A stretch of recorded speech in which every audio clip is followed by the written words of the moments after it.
Alright, we got shoulders today, a little bit of chest to try, so we can call it a shoulder-focused push day. And,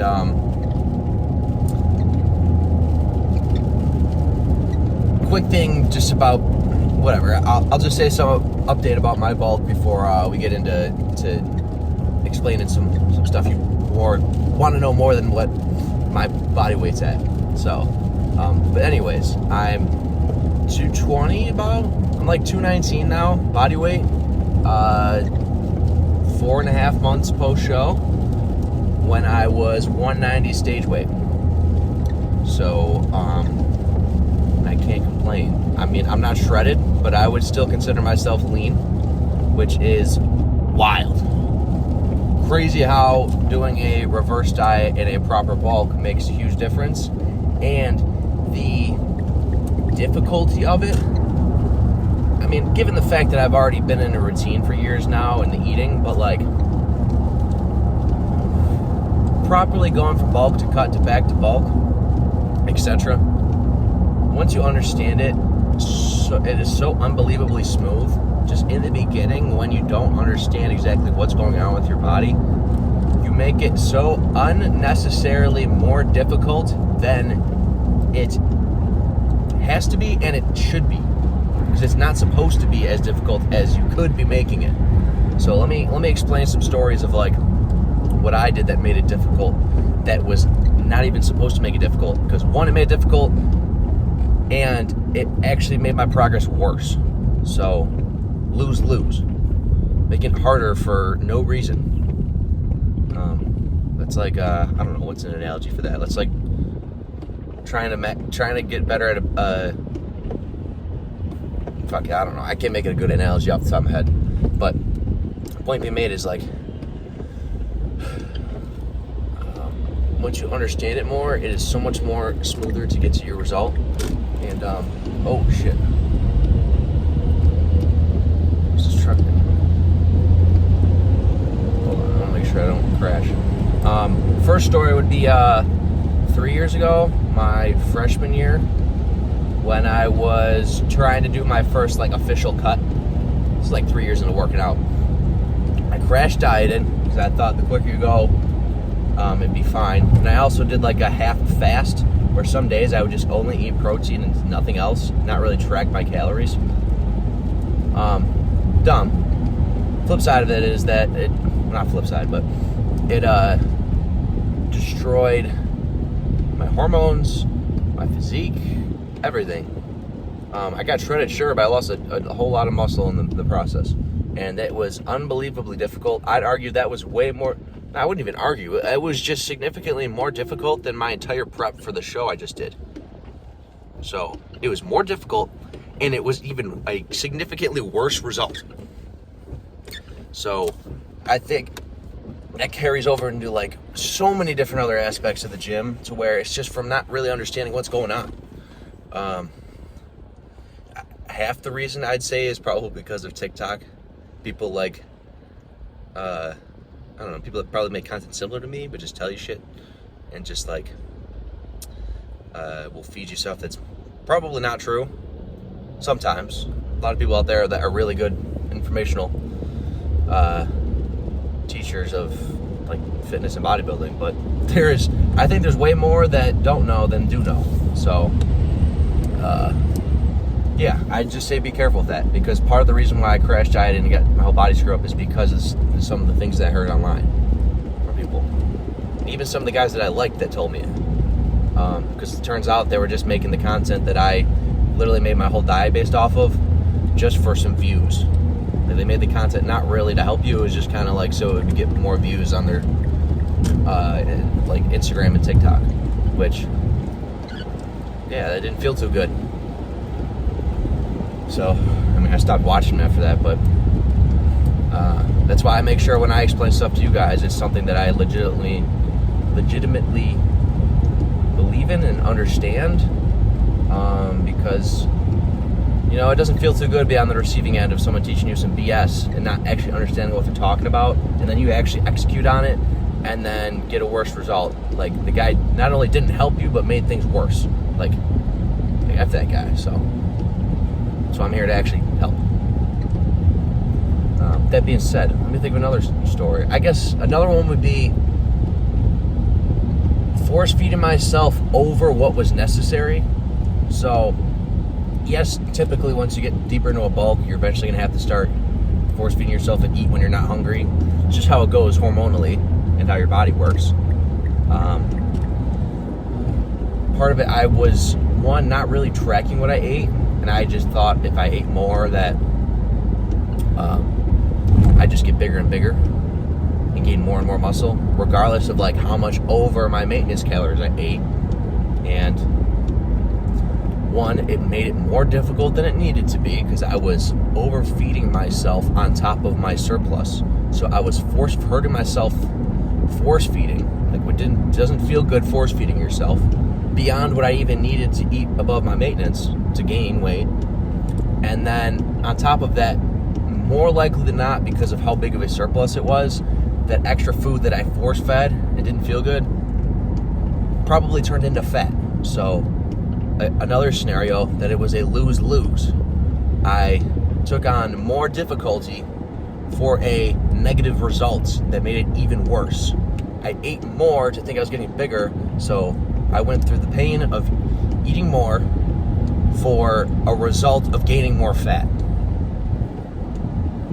You know what I mean? So I guess that's like both sides I can lay out pretty clearly of the cutting side and like the bulking side. So point being made before we get in there is understanding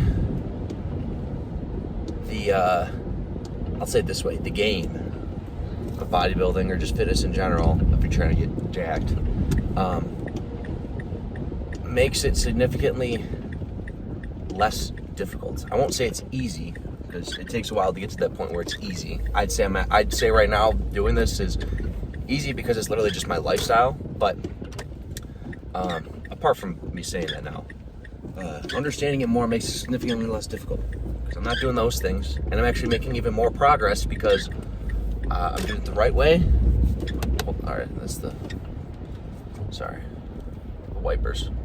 And I'm also not making it more difficult by pushing further on something that I'm not supposed to be pushing on. So I think that made good sense. I'm here. Let's talk about a little bit what I'm going to hit before we get in there. I'll probably start with lateral raises, shoulder press then do a superset of like lateral raises again with a rear delt fly. Get enough volume in for the shoulders completely, because it is mainly a shoulder day. And then I'll do a little bit of chest, probably some superset with like a pec fly, and then do like push-ups on the ground. Just want to get a pump in my chest. And then finish up with triceps. I don't know, like a reverse or a supinated tricep push down, and then like skull crushers. So straightforward. Do abs after that, pose, and get the hell out of there. So we got 2 o'clock on a Monday, so looks like it's already a little busy, but all right, I'll see you guys in there. Okay. All right, so like I said, we'll start off with lateral raises, and I'm gonna do them single arm with the kettlebell. Why do them single arm with the kettlebell? Well, because I've been enjoying doing that for the past 2 weeks. So literally no other reason than that. Any type of lateral raise I do is basically gonna get me the same result. So anytime I can find a way to enjoy being in here a little more, especially doing the same routine for a year straight, I find that just as important. I know a bunch of pros that also do the same thing. So, because imagine if you did the exact same thing every single time. Like I used to do that, and by all means, like you don't have to switch it up every single time, but it gets to a point of after doing it year in, year out, just slight variations makes it more enjoyable. Like the difference between me doing this for the kettlebell or dumbbell, no difference. Same thing if I just did bilateral instead of unilateral, not much difference. So that's the best explanation I can give for why I would start with doing the single arm. But I will say I do start with lateral raises first before doing a shoulder press for an actual reason, just to get my shoulders mainly hit warmed up, pumped, and hit before going to shoulder press, because then they're going to be getting hit way more, especially on that, and definitely give out first before triceps. So anyways, let's just get into it.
That or just take a picture of the VIN number on the door. The VIN number, and then he'll be. Okay, cool, man. No problem, Chris. I'll give you a call back.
I said this last time, I'll say it again. To throwing in just the lateral raises first before this, so much easier than hitting your shoulders, dude. I used to never actually get like a shoulder pump from doing any exercises, but starting with lateral raises before going into the shoulder press, you can actually feel so much more. It makes such a big difference. Definitely one of the biggest differences that helped me was grow my shoulders. That and actually hitting them. Used to not actually have shoulders into my routine, but I mean, if you want anything to grow, you have to hit it directly. So, two biggest things. Actually hitting them and then doing lateral raises, activating them first before going anything else. All right, a couple more sets of this. Move on. This ends up being like one of my longest days, like split-wise. This would be like an hour and a half or some shit. Over that, but I'll speed it up.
Last thing for the day, or not for the day, for shoulders. Lateral raise, I'm just gonna use the same dumbbell weight for rear delt fly. Easy enough. I'll usually use lighter. I probably should, but I really don't feel like it right now. Just because if you like, think about how small your rear delt is when you're doing like a fly. And then this tiny muscle here. I think it's more understandable if I explain like from like a pec fly perspective. Like if you're doing 140 pound reverse pec fly like your rear delts, do you really think you'd be able to do a 70 pound dumbbell on each side going like this, hitting your rear delts? Obviously not. So, which means you're not actually hitting your rear delts. You're probably hitting the majority of your traps. So part of that, I mean, if you can lower the weight enough and start feeling it that way, go for it. But I just found it easier using dumbbells because it kind of forces me to, and it's a lot easier for me to think about swinging my arms out super far. And the fact that I'll grab the lighter ones. The fact that I'm going to use like 12 pound dumbbells makes it a lot easier to actually get my rear delts. But yeah, just the fact that I'm finishing up shoulders, I want to use the lighter weight. Get as many reps in as possible. I'll grab them off the rack after I do this. Give me 1 sec.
did say I'm gonna superset this, so I will. I think I'm gonna do alternating. Alternate the flies, and then just do like push-ups on the ground right here. Ideally, I would superset with like a machine press, but the fact that they're on opposite sides of the gym, I'd much rather figure out a way to do it right here instead of running across the gym back and forth just to do a superset. So push-ups easy enough, just make it much wider grip. And yeah, I think that's really the only explanation I got for it. This is the only thing I'm doing for chest is 4 supersets, just because it's not the main thing we're hitting today. Main thing we hit already was shoulders. And then same for triceps. Those are always at the end, but like I'll just make sure I get a sufficient amount of volume for it. Like last time I had triceps, dude, they were sore for holy crap. Anyways, let's get going.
Okay, I changed my mind. I'm gonna do oh man,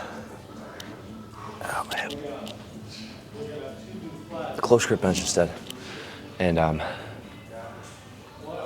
guess it doesn't make much of a difference. I was gonna do skull crushers, but I don't know. I was really feeling doing some close grip bench instead.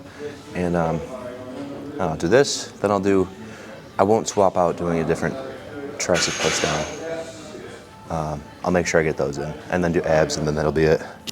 I'm just gonna figure out how to make a camera angle for this.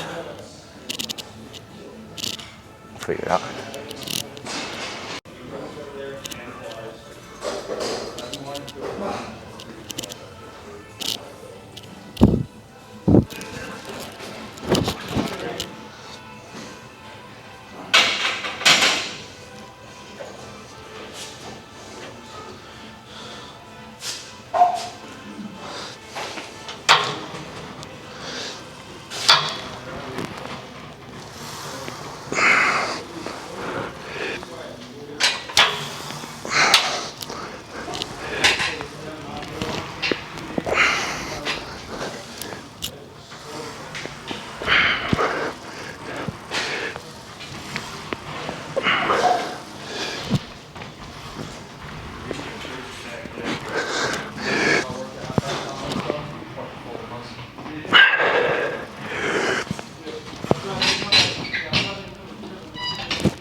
We'll make it like an hour.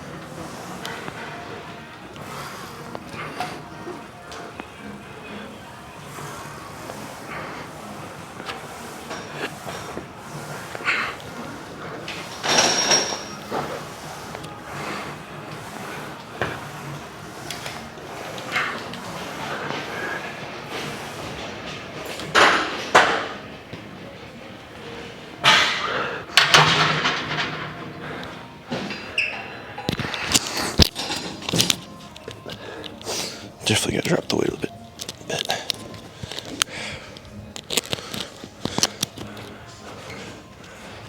This thing's on I guess you can't see it from the camera right now, but there's like a cable connected to it as well. I have no idea what's the point of that. I guess maybe to make it slightly smoother or more resistance, but whatever, I'd rather not have that.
last thing. Oh, let me try this first. I'll talk for a second. I said this last time as well. I just keep repeating everything I say, especially from last week. But throwing something like reverse, specifically for triceps, like pushing through this part. At least I saw from Hani Rambod when he was explaining it for Chris mainly, but then like most of his clients he has at Revive. Biggest thing with like actually getting a hang on your tricep, like for a front double, something that actually has like a sweep to it. He showed mainly from having at least something supinated for triceps, which quite honestly, I didn't do this shit at all for 4 years straight because it felt silly to not have like full strength behind pushing it, but I guess it hits a completely different part of your tricep, more the long head of it, but whatever, I guess you learn that along the way. Point we made is that's why I throw them in now. Some of the things I do just for enjoyment, some of them I do because of that reason, like an actual specific reason. So I'll make sure, like, even with swapping stuff in and out, I'll have some type of tricep push on that's like supinated, specifically on this day. All right. So there is an extent to how much I like mix up the workout.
All right, let's go pose.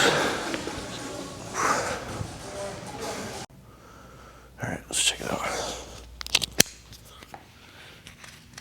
Okay.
Getting too big, starting to lose balance.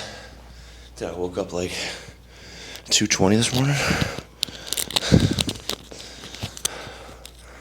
Big difference from a couple months ago.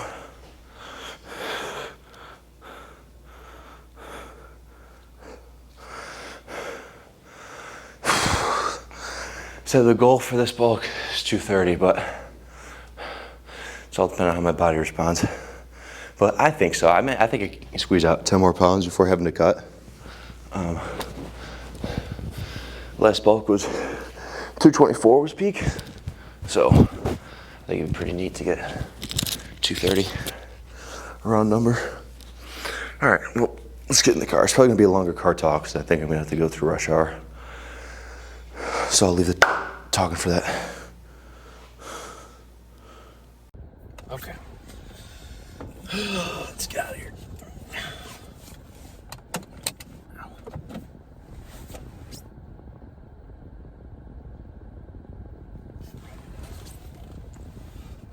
What the hell do you guys want to talk about? Dude, I'm running out of shit to say. What is it, day 45? If you're doing the same things? Oh man, I'm not gonna be mixing up my workouts too much to try to just get more content. Because I think you get the monotony from this, or understand the monotony of me doing the same shit over and over and over again. And I think if you've seen more than one video now, you kind of see that I don't write down my reps. I do know the amount of sets I do, but like the reps, the weight, kind of have a good idea. But you can sure as hell tell that each set that I do is true failure for sure, like without a doubt. So I think that is the benefit of tracking every single thing, or every other thing than like the exact reps I'm getting in there each time, because that's not how I track my progress. I mean, think about what type of progress am I trying to get? Obviously get stronger, but like the main goal is body, like the physique wise. So I don't track my physique off of reps, you know? Like, because I got one more rep this week than last week, I'm not like, oh yeah, my physique is great. That's not a direct correlation. Indirect correlation, but there's some, but it's not like an exact one. Well, the most direct correlation would be looking at your physique in the mirror from week to week, and if it starts to look better. Like, that's literally the goal.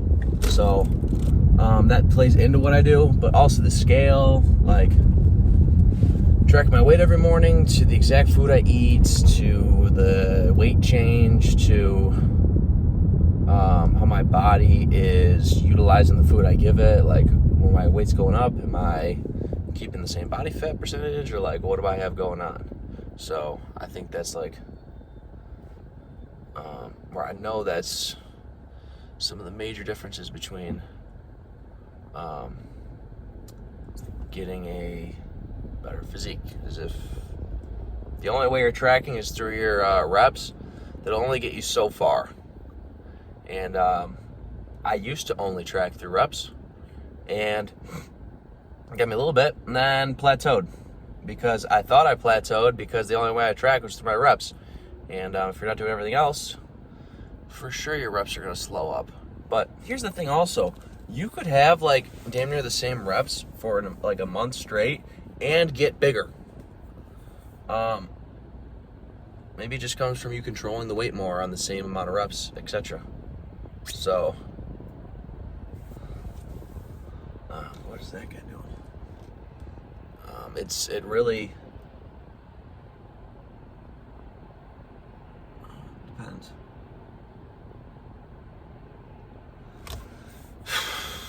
What else you guys want to know? Was it yesterday that I went over like some stuff that I wish I knew when I like first started lifting? Maybe it was. Yeah,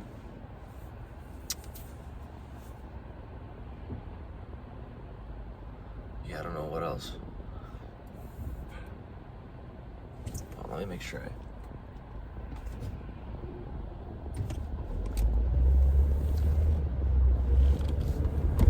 Sorry, it's rush hour. I want to make sure I get in this lane.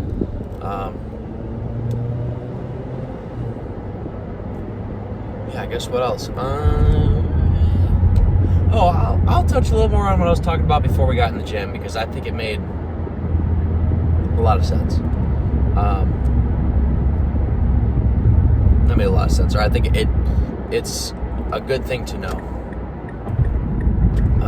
The progress on actually working on the right things.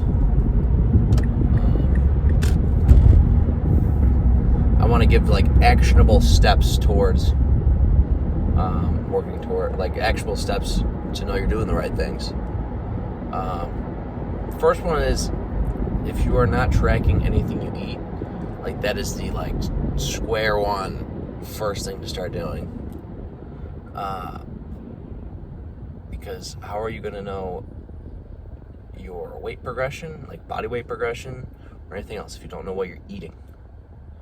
Because that plays into part of exactly how much weight you're going to be gaining, and you'll know for sure you're not plateauing if you're consistently gaining weight week to week, body weight. So, that being said, assuming you're already tracking, the next thing I would tell somebody is, what would I tell them? Make sure you're weighing yourself in the morning a few times a week, preferably every morning. I mean, how hard is it to stand on the scale right when you wake up and write down, like, just type the number in your phone? It's very easy once you make a routine out of it. I mean, come on. If we're trying to get a better physique, I feel like that's like baseline easiest thing you could do. Anything, just set a reminder on your phone.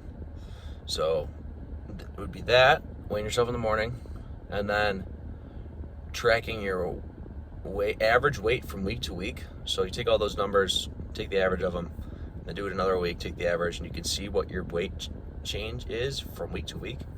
And the reason we do that is because there's such a big fluctuation that your body can have from day to day, that we don't want to track that way. So that's why we only adjust like diet and from a weekly basis. So because we need enough days in a row to actually have an average of what's going on with our body.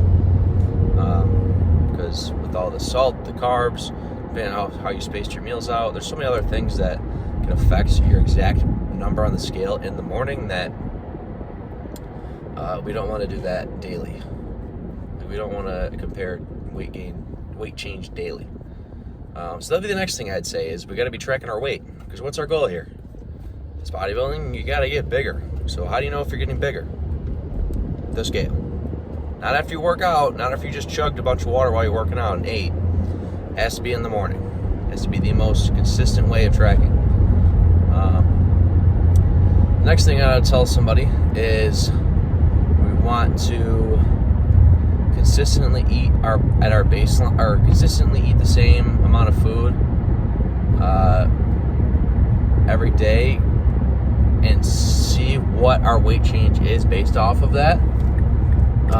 So if you have, or if you can look up online like the TDEE calculator, like the total daily energy expenditure, that can start to get you a baseline of like what your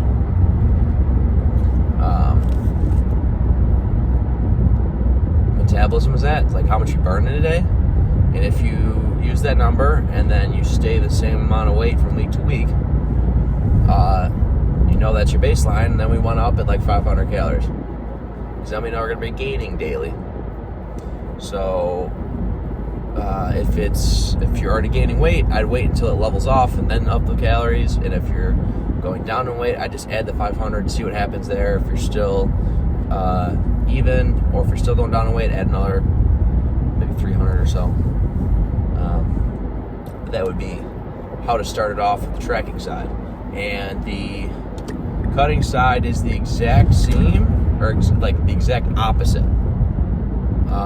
You adjust it down 500 each time, but you don't like just immediately jump 3,000 calories down to start cutting. Like if you worked your way up to like 5,000 calories peak bulk, because you kept upping the calories, metabolism adapt, up the calories, metabolism adapt, and eventually, once you get to like the point where it's time to cut, you don't just drop it down to like 2,500 calories where the calculator says, oh, this is what it should be. It's like, no, the calculator doesn't know what you just did for the past 6 months. It doesn't know that you're eating 5K calories a day right now and not gaining weight. Because if you're eating 5,000 calories a day and your weight is the exact same week to week, what is your baseline metabolism at right now? How many calories a day are you burning? 5,000 calories a day. That's how much you're burning. That's why your weight hasn't changed. So we want to drop it to 4,500 because we know your body's still going to be burning 5,000. And you eat 4,500, we know we're going to be dropping weight. We want to do it slower because our body is much happier with it. You will lose way more fat and less muscle.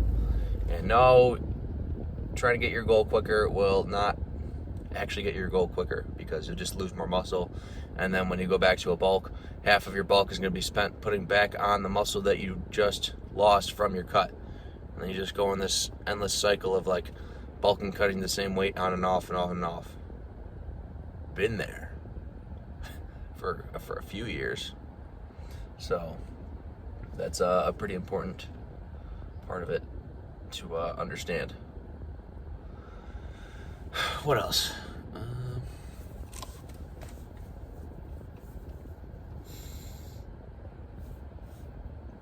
The next thing I would tell somebody that's trying to dial everything in would be, as you saw from my training, use my training as an example. And then after that, it would be,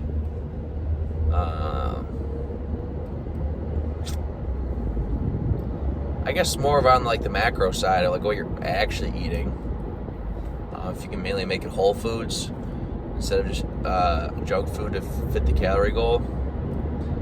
There is definitely a difference between the two. Yes, you can build muscle both ways, but like one is much more sustainable over a longer period of time. And how is this sport built? like what's the longevity of this sport? A long time. So wouldn't you want the diet that's going to sustain the longevity of the sport?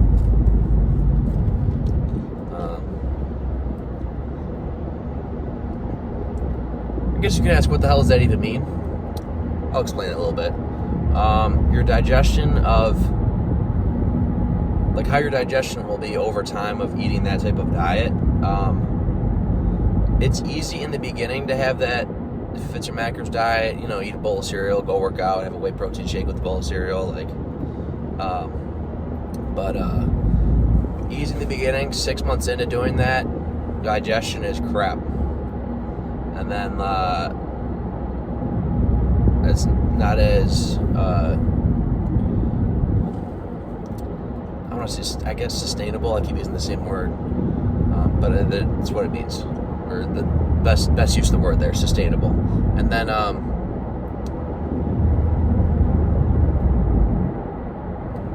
whole foods diet beginning sucks because of the volume of the food, but after 6 months or so, your body's used to it. Your body adapts to the volume you give it of the food.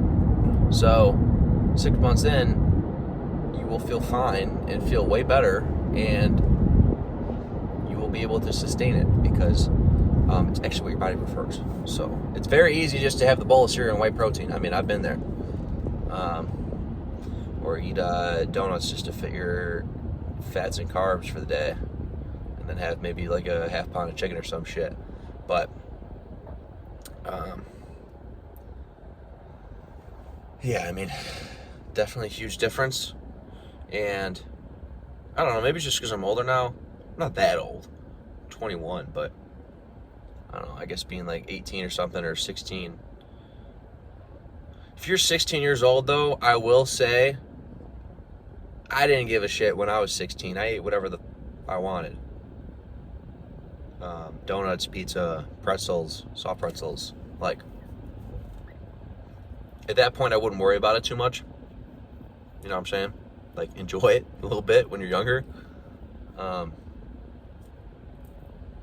Yeah, I guess it is a little different because you're still growing. I mean, I'm still growing. Force myself to grow, but like, you haven't even like finished puberty at that point. Like, it's not that big of a deal. Your body's going through so many changes that, like, I'd rather you not try and fuck with it than go through everything I'm saying right now.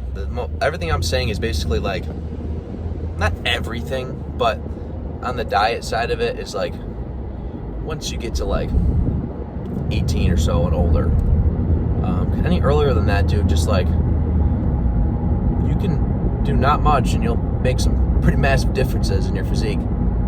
You're pretty malleable, meaning you can adapt very quickly when you're that young. So just getting in the gym in the first place and then enjoying everything outside of it is like a win.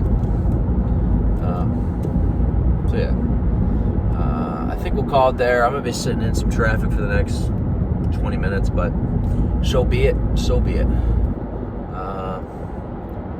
Back tomorrow. Hitting back tomorrow. Quads the day after. Rest day. Back to chest, biceps, hamstrings, rest, shoulders, back, quads, rest, so on and so forth. Yeah, what is this, day 44? 45? Something like that. I'm not even halfway there yet to getting to day 100, but I told myself I'll do it. So that's the goal. Appreciate y'all watching. I will see you guys tomorrow.